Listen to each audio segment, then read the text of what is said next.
Je ne pense pas qu'il puisse y avoir une régulation idéale des réseaux sociaux pour la bonne et simple raison que c'est un nouvel espace où interviennent ce que j'ai appelé les citoyens médias.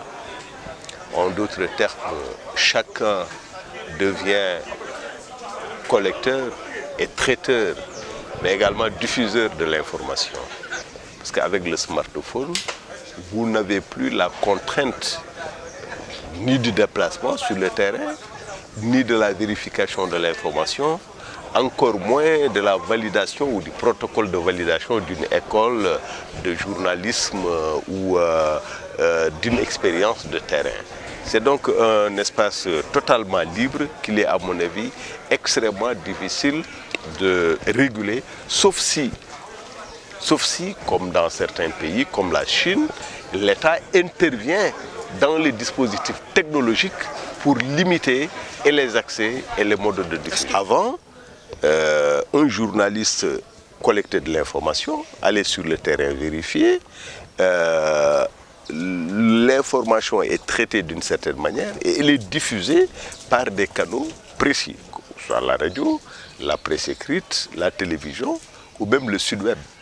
Mais aujourd'hui, ces espaces et supports d'expression semblent être mis à rude épreuve par l'essor des réseaux sociaux, où il y a des stratégies de contournement des circuits classiques de l'information au profit d'une circulation de l'information horizontale entre les citoyens.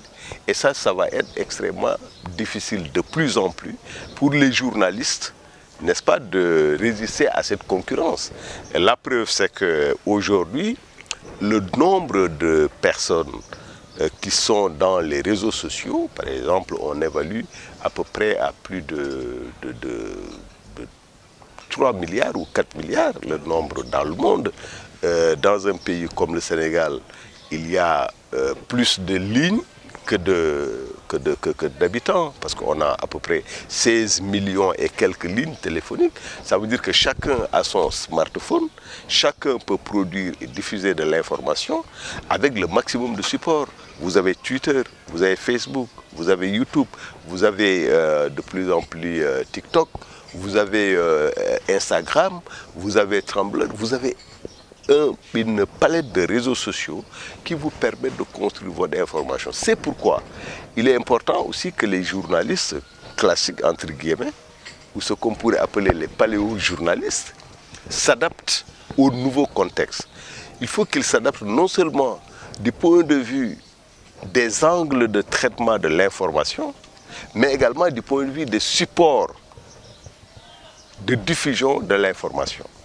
Pourquoi? Parce que les formes classiques de traitement de l'information sont de plus en plus... Bon, ça va exister, je ne crois pas que ça disparaisse, mais ça ne peut et ne doit plus être sous l'ancienne forme.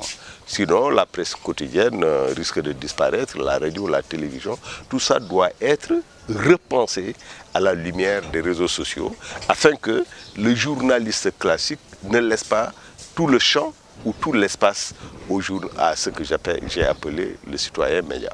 Ça peut être un progrès, comme ça peut être aussi une mise à l'épreuve de la citoyenneté, une mise à l'épreuve du vivre ensemble, pour la bonne et simple raison que les effets d'instantanéité, les effets d'amplification, les effets de diffusion extrêmement rapide de telle ou de telle nouvelle, on peut mettre à l'épreuve et la société et la citoyenneté, parce que tout simplement, les réseaux sociaux sont aussi des déclencheurs de cristallisation, des déclencheurs de violence qui peuvent atteindre un certain seuil, dont la conséquence est de livrer la société à une justice tout à fait laissée aux personnes, dent pour dent, œil pour œil. La démocratie elle-même est une stratégie de pacification de l'espace politique et social, au sens où on permet à chacun de prendre la parole, de donner son point de vue, mais de façon institutionnalisée. Et le lieu de la prise de parole sont les assemblées consulaires, par exemple. C'est l'Assemblée nationale, le Conseil économique, social et environnemental, dans notre pays le HCCT, les conseils municipaux, les conseils départementaux, les assemblées générales villageoises, les médias, tout ça, ce sont des espaces, des instances de prise de parole. Mais encore faudrait-il que cette parole-là, comme je disais tantôt, soit une parole responsable, une parole citoyenne, une parole qui n'agresse pas au point de créer de la cristallisation et de la violence. Et c'est pourquoi la responsabilité des rédactions et des journalistes est engagée, au sens où on doit quand même avoir des filtres, je ne dis pas censurer, mais avoir des filtres qui permettent d'insister plus sur la parole essentielle, sur la parole responsable, qui participe de la construction et de la consolidation du vivre ensemble.